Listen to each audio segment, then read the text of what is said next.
और इस बीच बड़ी खबर आपको बता दें, देखिए जम्मू कश्मीर के पूर्व मुख्यमंत्री फारूक अब्दुल्ला पर फायरिंग की खबर है। और ये देखिए, ये एक्सक्लूसिव हम आपको तस्वीरें दिखा रहे हैं कि किस तरीके से वहां पर शादी समारोह के दौरान फायरिंग हुई है।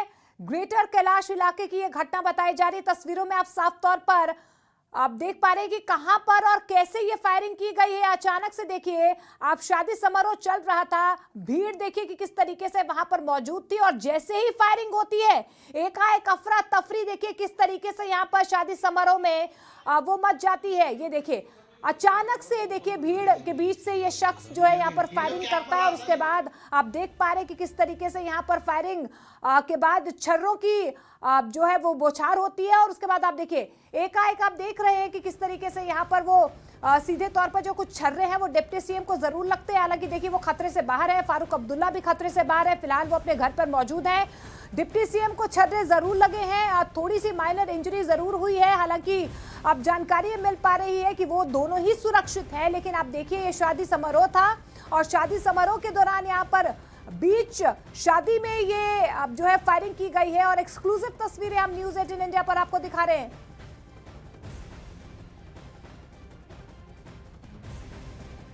तो देखिए, हालांकि देखिए फायरिंग में बाल बाल बचे हैं फारूक अब्दुल्ला। और कोमल सिंह ज्यादा जानकारी के साथ हमारे साथ जुड़ रही है। कोमल, हम तस्वीरें दिखा रहे हैं, देखिए जिस वक्त फायरिंग हुई है, और क्या जानकारी मिल पा रही है, क्या अपडेट है?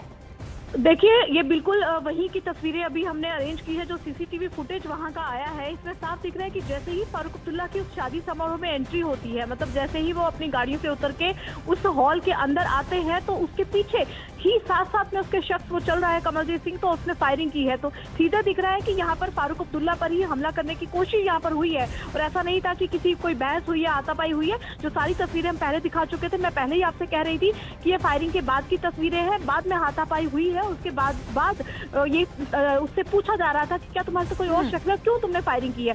तो ऐसे में आप देखिए कि सीसीटीवी फुटेज सामने आई है, इसमें साफ दिख रहा है कि फारूक अब्दुल्ला को टारगेट किया गया है, और ऐसा नहीं था कि कोई बहस हुई है, उसके बाद फायरिंग हुई है। और वो शख्स ने मतलब आप देखिए कि सीधे वो साथ साथ एंट्री कर रहा है, और बिल्कुल उसी काफिले के अंदर है जिस ग्रुप में बाकी जो नेशनल कॉन्फ्रेंस के बाकी नेता हैं उनके साथ, फारूक अब्दुल्ला के साथ। क्योंकि अक्सर जब किसी फंक्शन में जाते हैं तो कोई कनेक्शन इनका होता है, तभी वहां पहुंचते हैं, तो 10-12 साथी नेता उनके साथ होते हैं। तो ऐसे में देखिए कि बिल्कुल फारूक अब्दुल्ला के बिल्कुल पीछे वो शख्स पहुंचा, उस ग्रुप में पहुंचा, और सीसीटीवी में साफ दिख रहा है कि कैसे उसने फायरिंग की, लेकिन निशाना चूक गया। और जैसे ही फायरिंग की आवाज आई, बाकी सारे झड़प गए। फारूक अब्दुल्ला की सिक्योरिटी ने इमीडिएटली फारूक अब्दुल्ला को घर पहुंचाने की कोशिश की सेफली, और बाकी के जो नेता और बाकी जो डिप्टी सीएम थे और बाकी के शादी समारोह में जो लोग आए थे, उन्होंने उस शख्स को दर्द पहुंचा। इमीडिएटली सिक्योरिटी वहां पर पहुंची, पुलिस वहां पर पहुंची, और शख्स को अरेस्ट करके ले गई। अचानक से नहीं, सोच समझकर ये जो शख्स है वो शादी समारोह में आया था, और ठीक हम सीसीटीवी तस्वीरों में देख भी पा रहे हैं, ठीक पीछे से आरोपी ने आकर बेहद नजदीकी वो आए हैं फारूक अब्दुल्ला के, और उसके बाद उन्होंने गोली चलाई है।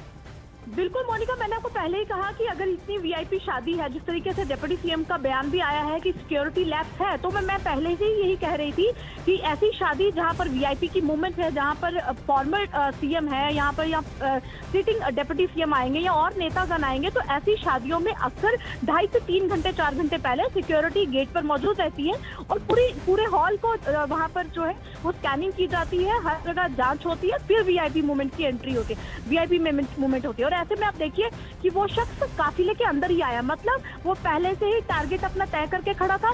जैसे ही एंट्री होती है, उनके 10-12 नेता साथ होते हैं, और वो कैसे कहाँ खड़ा था, कैसे उसने एंट्री करी है, या क्या उसकी जांच नहीं हुई, या उसने इस बात का फायदा उठाया कि फारूक अब्दुल्ला के साथ 3-4 गाड़ियां जब आती हैं उनके नेताओं की, तो उनकी जांच नहीं की जाती। तो ऐसे में उसी शख्स ने, कमलजीत सिंह ने, उस भीड़ का फायदा उठाया जो भीड़ फारूक अब्दुल्ला के साथ थी, और उसी में उसने एंट्री करी है। और जैसे ही वो हॉल के अंदर पहुंचे, उसने फायरिंग कर दी, और सामने दिख रहा है कि फारूक अब्दुल्ला को टारगेट करने की कोशिश की है, और ऐसा पहली बार हुआ है। और आपने देखा कि अक्सर फारूक अब्दुल्ला को हमने खुलेआम मंचों पे नाचते गाते, शादियों समारोह में जाते, एंजॉय करते देखा है। वो खूब लोगों के साथ एंटरटेन करते हैं शादियों में, लेकिन इस तरीके से अपने काफिले के साथ, अपने नेता साथियों के साथ वो एंट्री ही कर रहे हैं, अभी हॉल में आ ही रहे हैं। मतलब कि साफ है कि जैसे ही उन्होंने शादी में एंट्री करी है, वैसे ही उन पर ये फायरिंग इंसिडेंट हुआ है। हालांकि इससे पहले ही वो शादी समारोह में पहुंच गए थे, लेकिन वो पहले उनके परिवार वालों से मिले थे, उसके बाद वो वहां पर आए जहां पर दूल्हा दुल्हन थे, उस स्टेज के पास जा रहे थे, और जैसे ही वो मंच के पास जाने की उन्होंने कोशिश की अपने साथियों के साथ, उस शख्स ने उस चीज का फायदा उठाया और वहां पर उसने सीधे फारूक अब्दुल्ला को टारगेट करने की कोशिश की। निशाना नहीं लगा,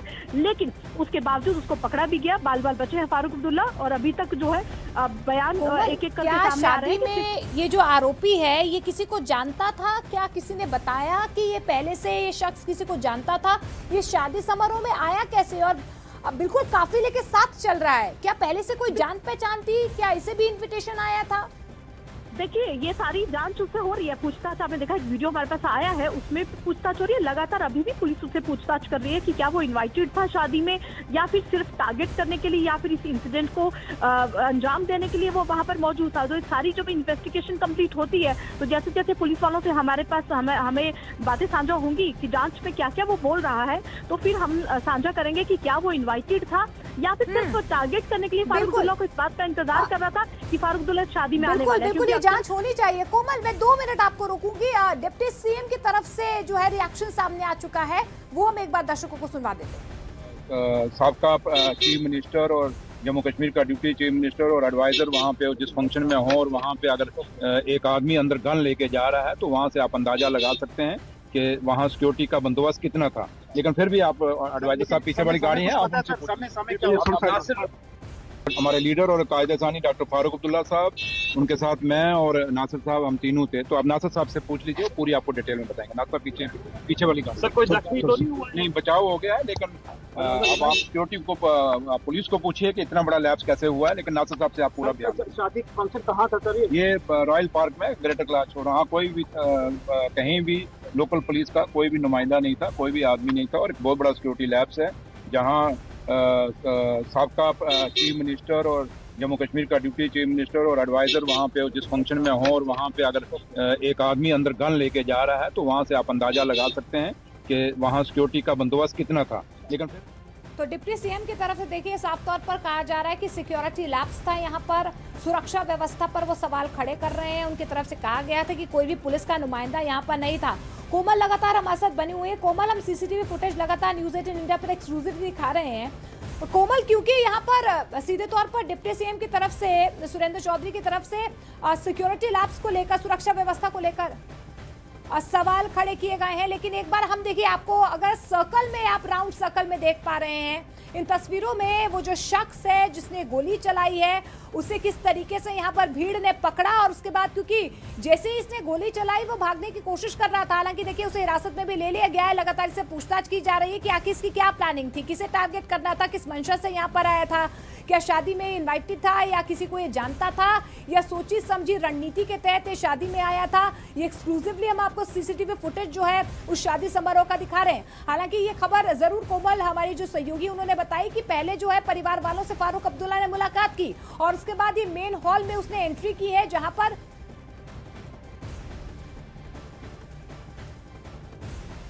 उसके बाद वो हॉल में दाखिल होते हैं। और हॉल की ये तस्वीरें हम आपको दिखा रहे हैं कि जैसे ही फारूक अब्दुल्ला हॉल में आते हैं जहां पर दूल्हा दुल्हन थे, उसके बाद आप देखिए ये शख्स पीछे से चलते हुए आता है और उसके बाद फायरिंग करता है।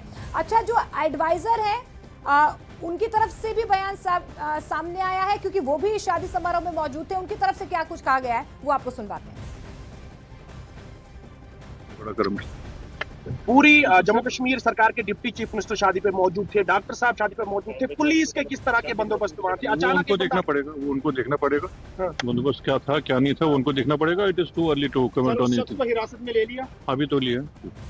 और उस शख्स ने ये भी क्लेम किया कि मैं पिछले 20 साल से इस फिराक में था। अभी तो शुरुआत है, तहकीकात पूरी पता चल जाएगी क्या था, फिराक में थे, उस मौके पे हुआ क्या हुआ, ये सब अभी ताबे हैं इन्वेस्टिगेशन। तो क्या लगता है सर, डिटेल अभी इतना जल्दी सब कुछ कंक्लूजन पे जाना कोई जायज बात नहीं। अल्लाह का करम हो गया, ये बड़ी बात है। आप लोगों की दुआएं थी, ऊपर वाले ने करम किया, तो सब बचाव हो गया। तो किसी को कोई फारूक साहब कैसे? फारूक साहब बिल्कुल ठीक है, बिल्कुल अच्छे स्पिरिट में, बिल्कुल ठीक ठाक है, तंदुरुस्त है। तो अब आराम कर रहे हैं, इंशाल्लाह कल मिलेंगे। चलो। तो सीएम उमर अब्दुल्ला के सलाहकार को आप सुन रहे थे, एडवाइजर को आप सुन रहे थे। नासिर, उनकी तरफ से ये जरूर कहा गया है कि आरोपी को हिरासत में ले लिया गया है। फारूक अब्दुल्ला बिल्कुल सुरक्षित हैं, अपने घर पर मौजूद हैं। 2 तस्वीरें हम आपको दिखा रहे हैं। देखिए, पहली तस्वीर उस शादी समारोह की तस्वीर है जहां पर ये फायरिंग होती है। आप देखिए कि किस तरीके से यहाँ पर हॉल में एंट्री करते हैं फारूक अब्दुल्ला, और जिस काफिले के साथ वो इस हॉल में एंट्री करते हैं शादी समारोह में, उसी काफिले के साथ जो है पीछे से ये शख्स आता है और उसके बाद फायरिंग करता है, भागने की कोशिश करता है। हालांकि देखिए, उसे धर दबोच लिया जाता है और पुलिस जो है फिलहाल उससे पूछताछ भी लगातार कर रही है। हालांकि ये भी जानकारी मिल पा रही है कि बहुत पहले से उसने ये प्लानिंग की है। कोमल ज्यादा जानकारी के साथ हमारे साथ जुड़ रही है। कोमल, और क्या अपडेट फिलहाल निकल कर आ रहा है? क्या प्लानिंग थी, किस मंशा से इसने इस तरीके का कदम उठाया, और क्या ये भी खबर निकल कर आ रही है कि वो शराब पिए हुए था, शराब के नशे में उसने इस तरीके की हरकत की है? क्या अभी फिलहाल अपडेट? मोनिका, मैंने आपको जब हम पहले बात कर रहे थे तो हमने जब खबर ब्रेक की थी ये कहा था कि हो सकता है कि वो नशे की लत में हो, तो नशे की लत में भी होके उसने फायरिंग की होगी, लेकिन टेरर एंगल कोई नहीं है। तो आप देखिए कि ये एक व्यापारी है, ये जम्मू के पुराने शहर का रहने वाला है, और जिस तरीके से इत्मीनान से बिना किसी खौफ डर के, क्योंकि शराबी थी जो उसको डरा नहीं रही है, जो पुलिस को बिल्कुल बिना किसी चिंता के वो सब कुछ बता रहा है कि मैं ऐसे गया था शादी में, मेरा ये नाम है, मेरे पिता का ये नाम है, सारी चीजें वो बता रहा है, अपने घर का एड्रेस पता सब दे रहा है। तो बैठा जिस तरीके से वीडियो में है और पूछताछ उससे चल रही है, तो उसे शायद इस बात का अंदाजा ही नहीं है, या फिर अंदाजा है और वो उन चीजों को सारी छुपाना चाहता है कि शराब भी पी होगी, लेकिन ये तो मालूम होगा ना फायरिंग की है, उसकी जांच तो होना स्वाभाविक था कि उसकी कोई जांच करता अगर वो अंदर जा रहा है। तो शादी समारोह में इस तरह की पार्टीज में होता है, लेकिन क्या वो हथियार के साथ अंदर आया, क्या उसकी जांच हुई, क्या इतनी सिक्योरिटी थी? तो पूछा, जिस तरीके से डिप्टी सीएम ने कहा कि सिक्योरिटी लैप्स है। हालांकि पुलिस अधिकारी, जो सीनियर पुलिस अधिकारी है, वो सारे वहां पर मौजूद हैं और उससे बात कर रही है, और बात करके वो जानने की कोशिश कर रहे हैं कि इस शख्स ने क्यों इतने बड़े नेता पर फायरिंग की, क्योंकि ये पहली बार नहीं है कि फारूक अब्दुल्ला किसी शादी समारोह में गए हैं। वो अक्सर अपने लोगों के बीच में रहते हैं, अक्सर वो बिना खौफ, बिना सिक्योरिटी के भी नाचते घूमते हैं और अपने लोगों से मिलते हैं। लेकिन ऐसा पहली बार हुआ है कि एक शादी समारोह में बिल्कुल नजदीक जाकर उनके ऊपर फायरिंग हुई है। वो बच तो गए हैं, लेकिन एक बहुत बड़ा सवालिया निशान है कि वो शख्स कौन है, क्या शख्स को किसी ने भेजा था? शख्स का कभी किसी ने नाम नहीं सुना, क्योंकि वो एक व्यापारी है, शहर का रहने वाला, कोई टेरर एंगल या किसी क्रिमिनल नजर से देखा जाए तो उसका कोई लिंक किसी क्रिमिनल के साथ नहीं है। तो फिर उसने क्यों फायरिंग की, क्या मंशा थी? क्या उसको वहां पर किसी और को टारगेट करना था और शराब पी थी, और जब फारूक अब्दुल्ला का काफिला देखा तो उस पर फायरिंग कर दी? क्या डिप्टी सीएम पर फायरिंग करनी थी और फारूक अब्दुल्ला की बगल में गोली होकर छूकर वहां से निकल गई? तो ये सारी चीजें जो है जांच का विषय है, और पुलिस के 5 से 6 सीनियर अधिकारी जो है इस समय वो थाने में मौजूद हैं, और उसको ग्रेटर क्लास चौकी के बाद गांधीनगर थाने ले जाया गया है। वहां से लगातार उससे पूछताछ हो रही है, एसपी साउथ उससे पूछताछ कर रहे हैं, डीआईजी, एसएसपी जम्मू और सारे जो बड़े अधिकारी हैं वो वहां पर बैठकर उनसे पूछताछ कर रहे हैं। लगातार वो संपर्क में है बाकी एजेंसीज के साथ भी कि क्या ये शख्स आया तो क्या किसी ने जांच नहीं की थी, वो